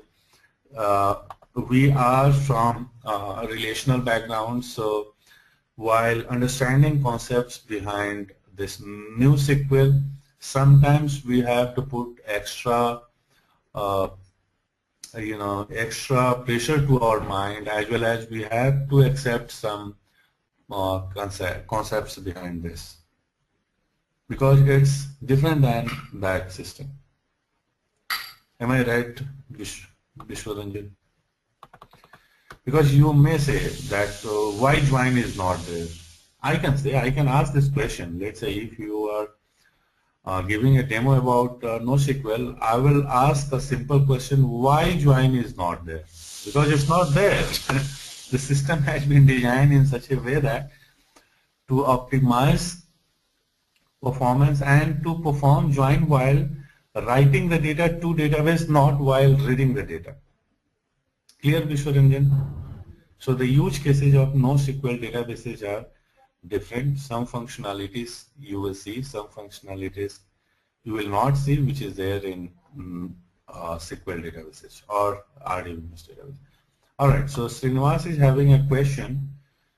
So basically, real-time processing may not happen, but sync happens in batch. Yes, so sync happens.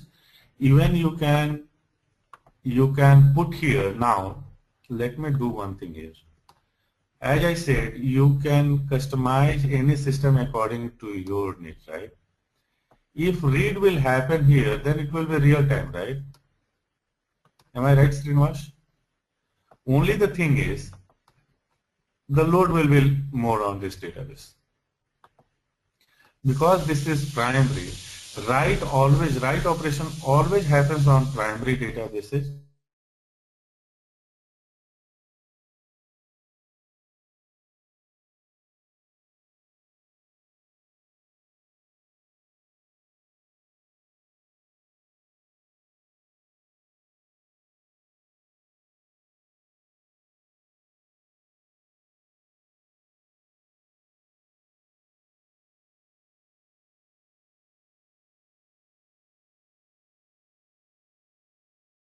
Basic stage.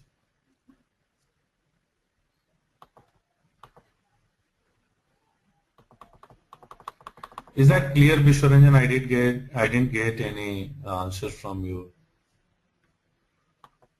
All right. So by the way, Vishwaranjan, I will unmute you. We can discuss. Okay, great. Just now I got answer from you. By the way, we will discuss. I will try to clarify your doubts. All right.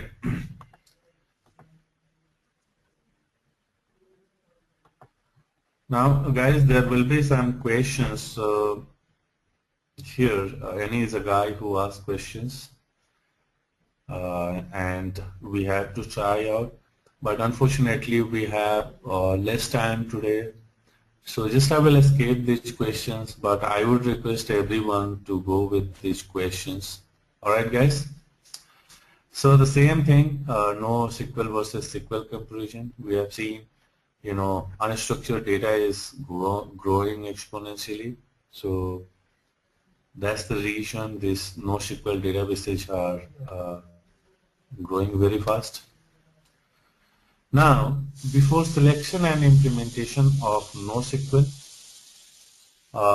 we have to choose right data model, right software, for right use case, because you have seen there are four categories of databases, four categories of NoSQL databases. So while choosing, you have to have understanding about all those categories. Which one will fit for your use case? So for example, let's say if there is a need of GraphDB, you should not select your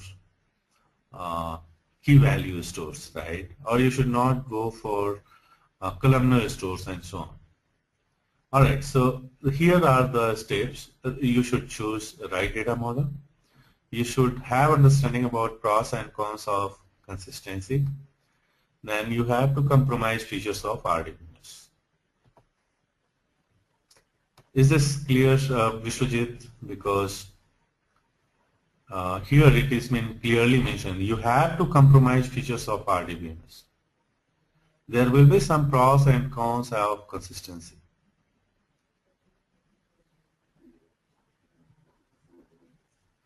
Great. Yeah, thank you. Now we could see here key value stores are very fast, and then RDBMS are very good in features of functionality. MongoDB tries to cover both things, scalability and performance, as well as depth functionality, right? So it has been made to cover these two things.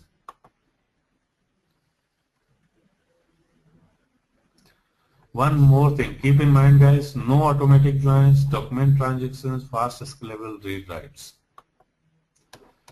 Now if we compare about NoSQL landscape, so key value stores falls here and our document database or MongoDB falls here. You could see here. It has tried to match performance as well as navigational complexity. Let's quickly understand about MongoDB Overview. Now we understood concept behind NoSQL databases. Also we understood how many type of categories are there, and then we saw what all benefits is there. We compared with relational systems.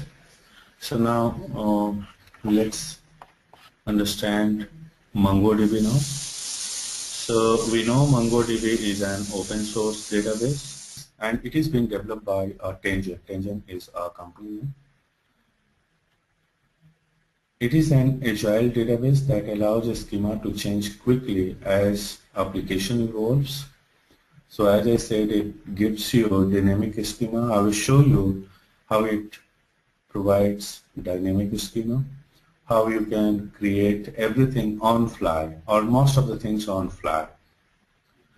It provides high scalability, it provides high availability, it leverages in-memory computing, which is very important point. So it gives you faster result. MongoDB provides native replication and automated failover, which gives you more reliability and operational flexibility. So these are the things which are related with MongoDB. So how it helps and what's happening nowadays. If you see today's world, every day we see new kind of applications, or new applications are being evolved. We are following different kind of development methods. For example, sometimes we are using waterfall, sometimes we are using agile methodology or something like that. So in those cases, again, you should have some different kind of system which supports all your activities. If you see about the data growth, nowadays volume of data is growing exponentially. Then different kind of architecture you will have in place. You will have distributed architecture, you will have different kind of platforms. Also you will see different kind of data types. You will see unstructured, polymorphic, you will see semi-structured, and so on.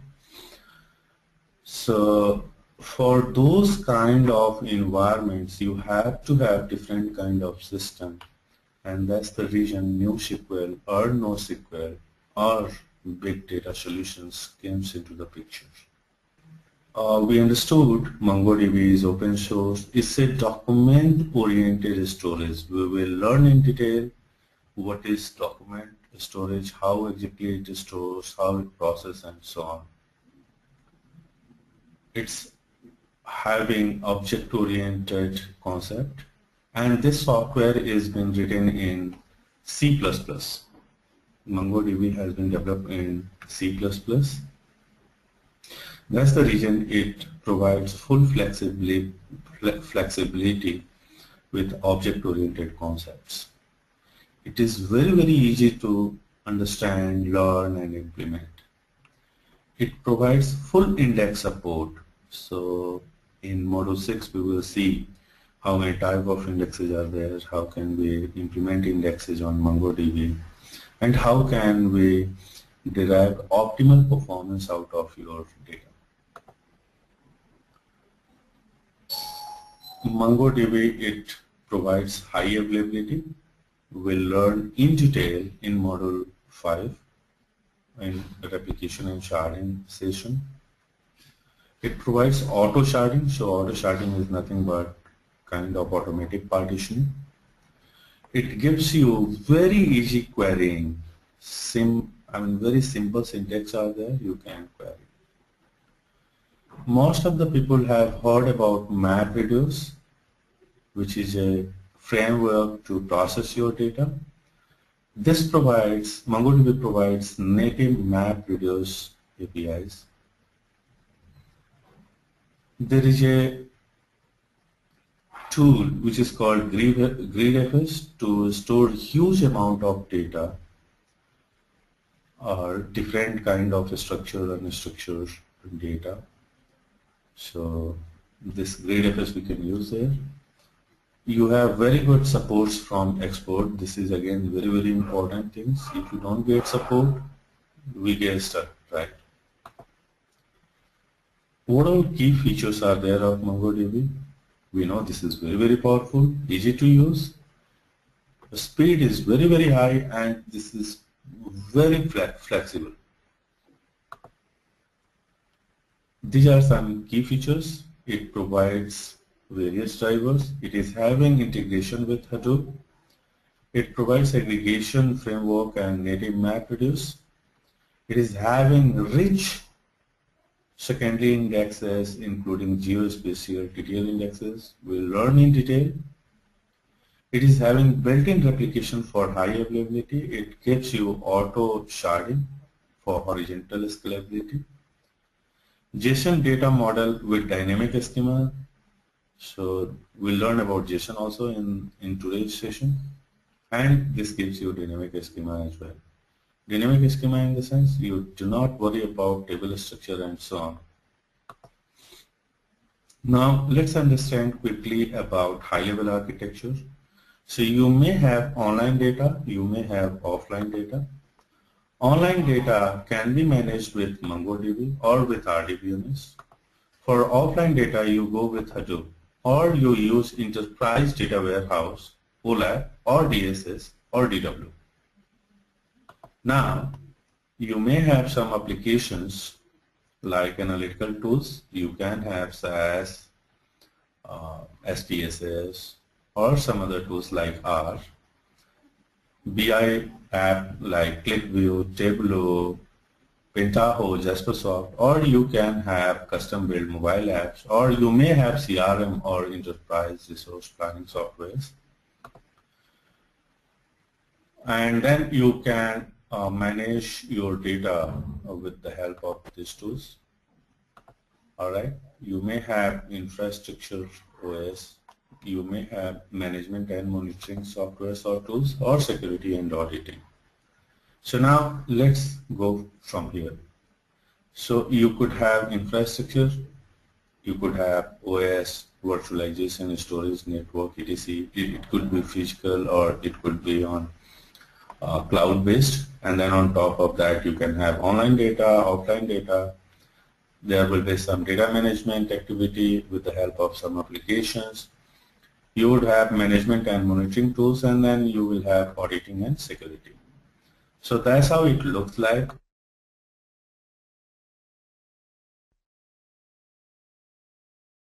This is the high-level architecture, how it looks like. So here you could see it can be used for online data. Directly you can interface your applications with MongoDB, and this provides you a very good scalability, speed, availability, and so on. Let's understand about MongoDB subscription. So MongoDB license, actually we should not say here licensing, it is subscription based. Yearly subscription is there. So one, it comes free, which is called Community Edition, and second one is commercial license, which is called MongoDB Enterprise. So in Enterprise Edition there is two kind of subscription, Premium and Enterprise. So in Premium the charges are approximately $5,000 per year. This is $7,500 per year. So in this, everything will be same. Just they will respond. Their SLA and other stuff is very lesser. So MongoDB Enterprise, this provides you certifications with security features, management tools, and integration tools. MongoDB Enterprise gives you advanced security, management, certified OS support, enterprise software integration, and then on top of that they provide training as well. So these are some important things related with MongoDB Enterprise.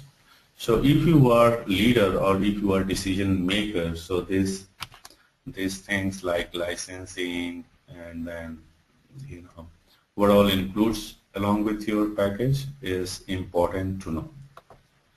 Alright, so whoever is decision maker in their organization, they can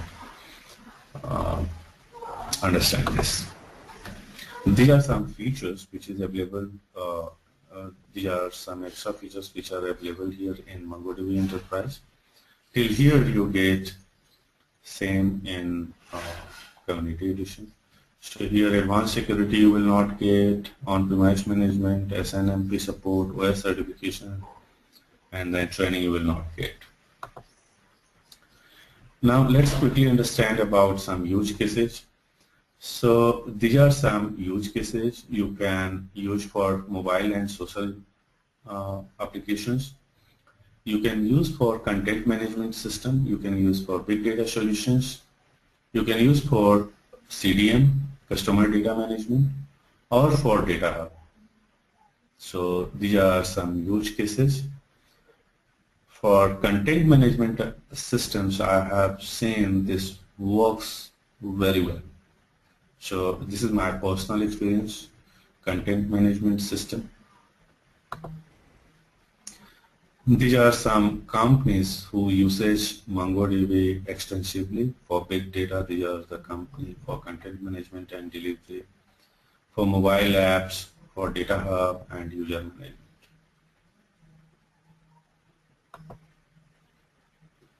So I will quickly skip these questions, guys. But I would request everyone to go with these questions once you get this content, this slide. Few MongoDB clients you could see here: MetLife, Craigslist, Foursquare, MTV, CMS, McAfee. Some more clients I have mentioned and their use cases for what they have used MongoDB. So you can, whenever you get time, you can go about that. Now let's quickly understand about industry domains where MongoDB is used. In government sector, financial sector, healthcare, retail, telecommunication, media and entertainment. So almost all companies are using this. In financial services, as I said, government, healthcare. So again, in healthcare, this is very, very important, and they are using for 360-degree patient view through applications. In media and entertainment, for content management and delivery, mobile and social apps. So here you could see retail, a rich product catalog. So I had a huge case where we were working for a retail company where they wanted to launch a campaign, and then coupon has to go with that has to go as a digital coupons. So you could see here that code will goes to your cell phone, and you do not need to take printouts or something like that. Just you have to show this in retailer, and then you can get benefit. Now let's quickly understand about MongoDB tools.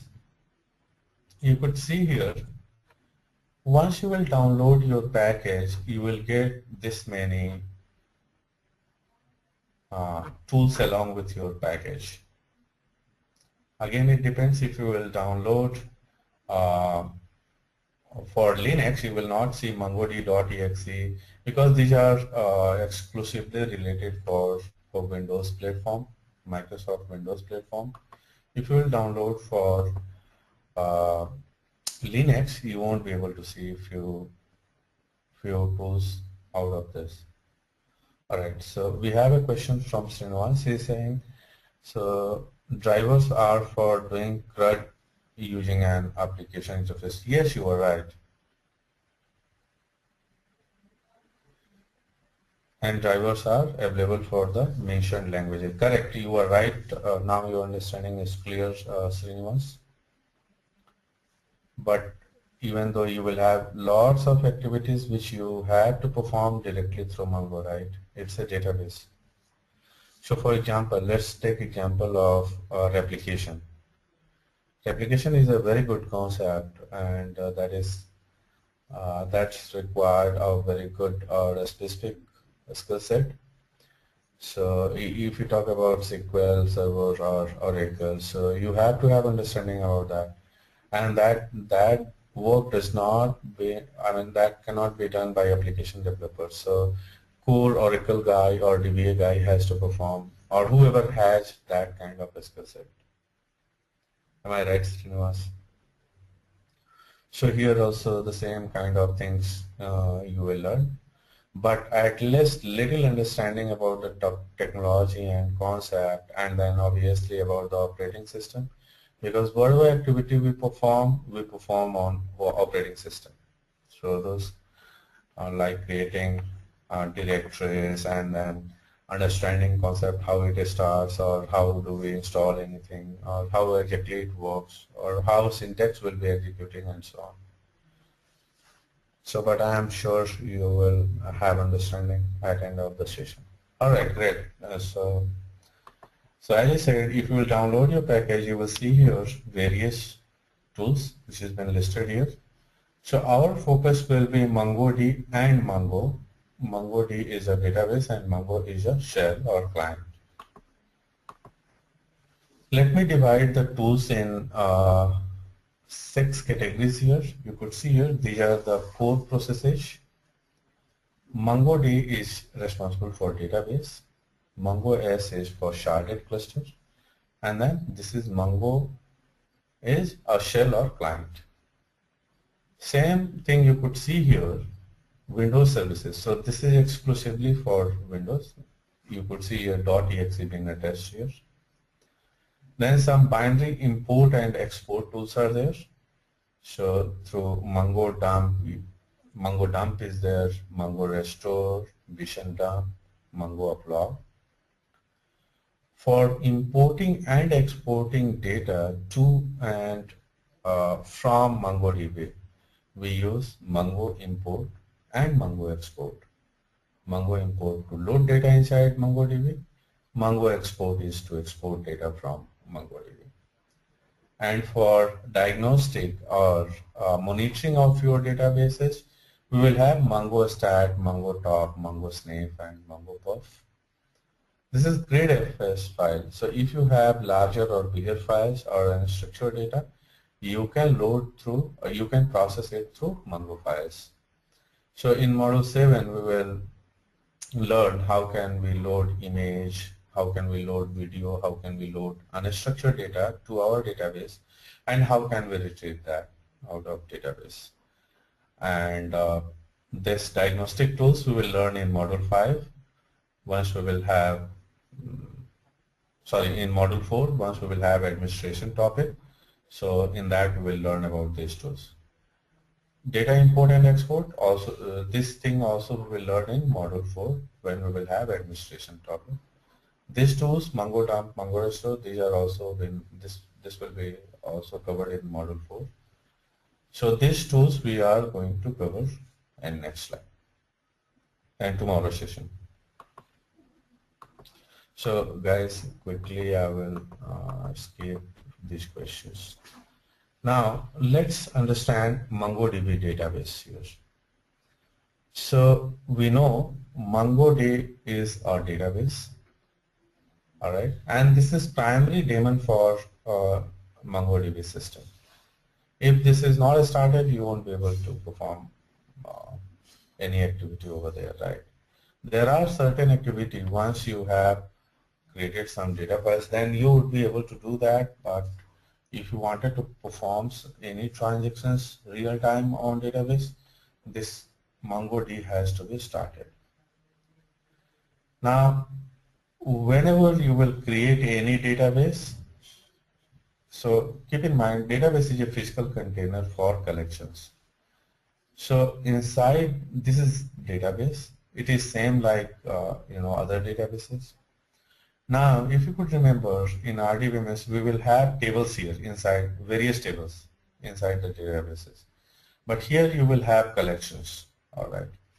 So now, each database gets its own set of files on the file system. So for example, let's say if you have created here one database and database name is module 1, or you can say sales database. Sales is a database.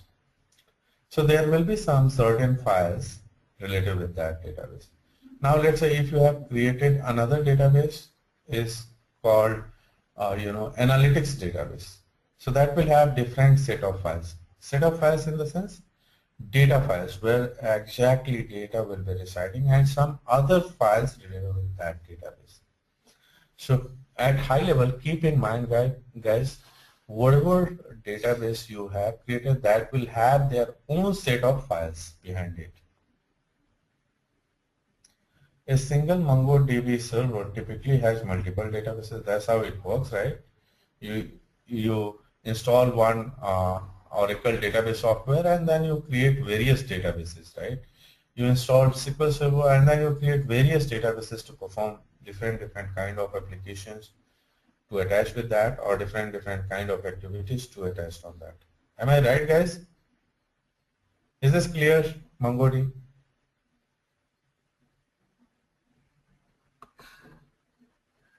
Great.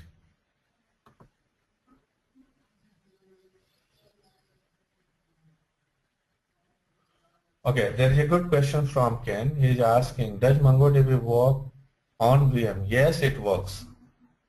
It works on physical machine, it works on virtual machine, it works on hosted environment also.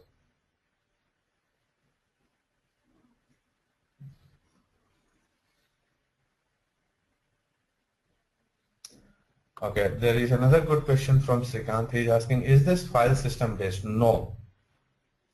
There is no need of any kind of file system. It runs on your normal OS, whatever supported OS are there.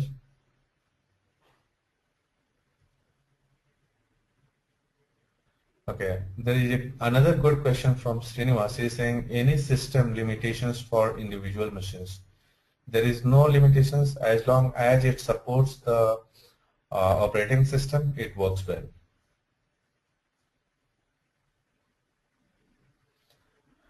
RAM, it's up to you which kind, you know, how much data you wanted to process and store. So again, it's a, I mean, minimum capacity, it can run on 1 GB also.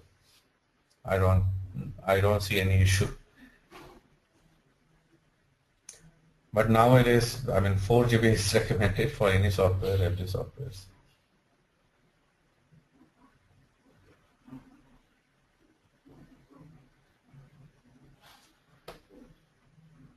Yes, Srikant. So guys, Srikant is saying he meant to say when it comes to MongoDB inside, it is all about files. Obviously, it will be a file system, but that will be proprietary to them.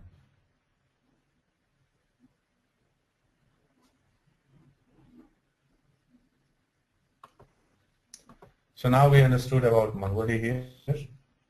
Now let's quickly understand about collection. So this is your database. The same way we store inside one database, we store various tables. So here you will have collections. You could see here, you can have n number of collections, right? Now, collection is a group of MongoDB documents. So if you could remember, collection is equivalent to table. Inside table, we used to have, or we have to have rows, right?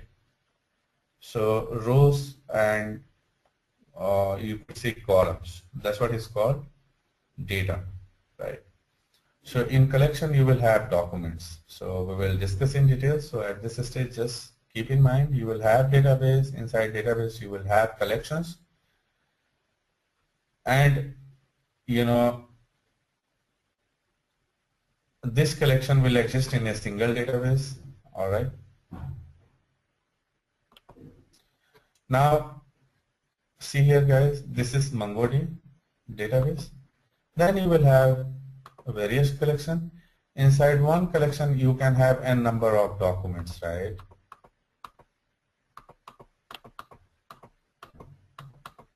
So it's pretty simple. So documents are just equivalent to rows. Now what is document? It's a JSON document. So you will have key and then you will have value. You will have key, value, and so on. I will explain you in details in tomorrow's session, and we will perform CRUD operations. So this will become easy. So just at high level, keep in mind, it will be a kind of JSON, not kind exactly JSON document. There will be key and value. Let's quickly compare with RDBMS system here. Database is called database. Table is called collection here. Row or tuple is called documents. Column or attribute is called field here. Table join, there is no native joins, but there is a different way which is called embedding and linking. Here we say primary key, and then here we say underscore ID. So just keep in mind, guys, underscore ID we will discuss in detail. Here is the client, MySQL or Oracle. Here we say MD. This is server, Oracle server or MySQL D server. Here it is MongoDB. This is client, you write SQL plus or MySQL. Here you just say Mongo. So this is database server. This is client.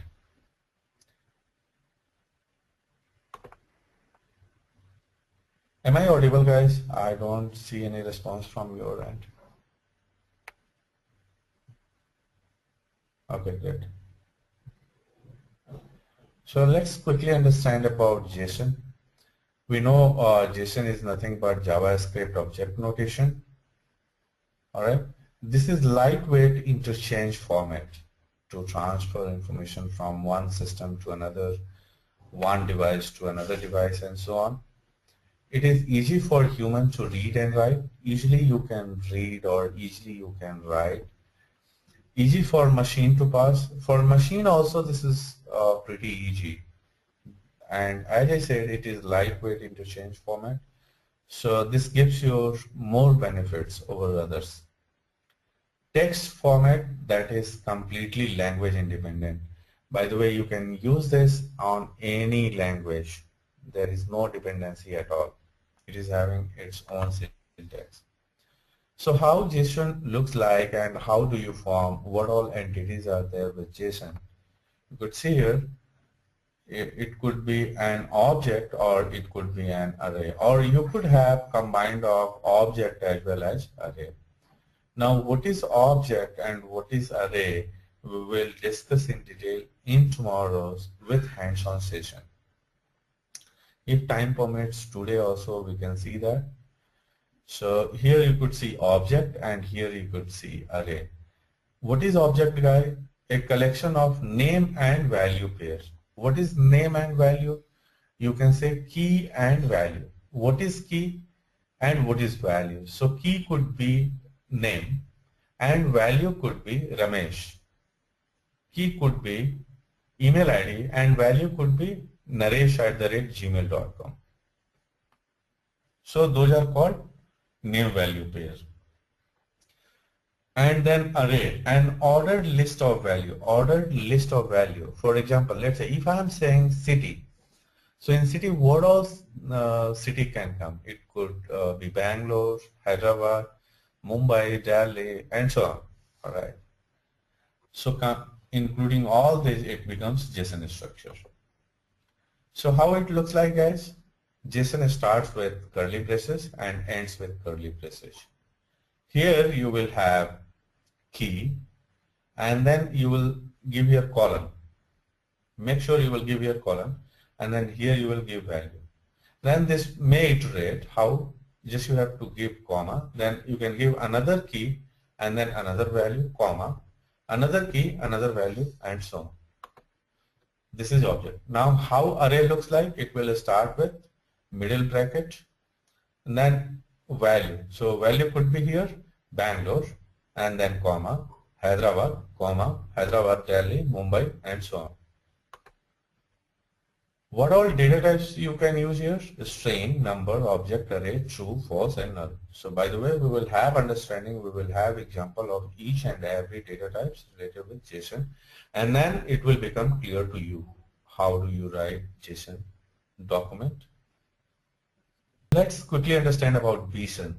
So JSON, while taking inputs, or if you say about documents, we use JSON, but MongoDB internally stores information in BSON. What is BSON, guys?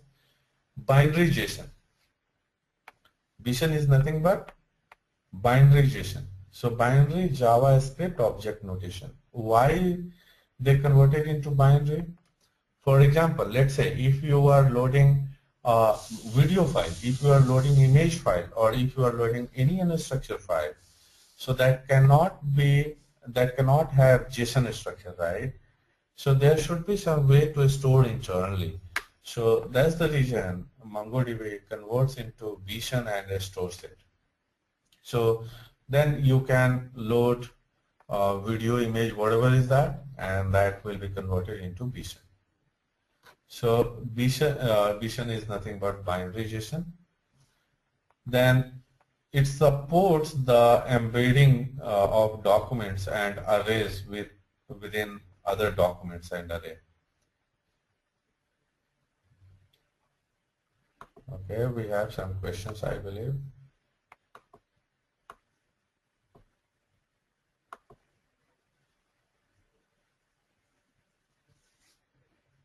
Yes, you can store, you can store binary files.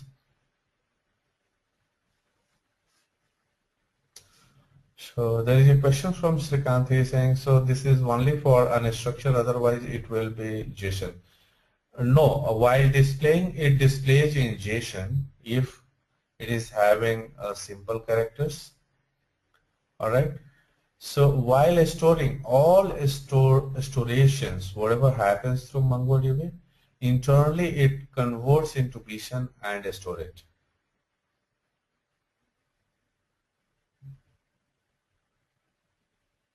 Okay, Dhara is having question, what is the significance of hyphen in the sentences?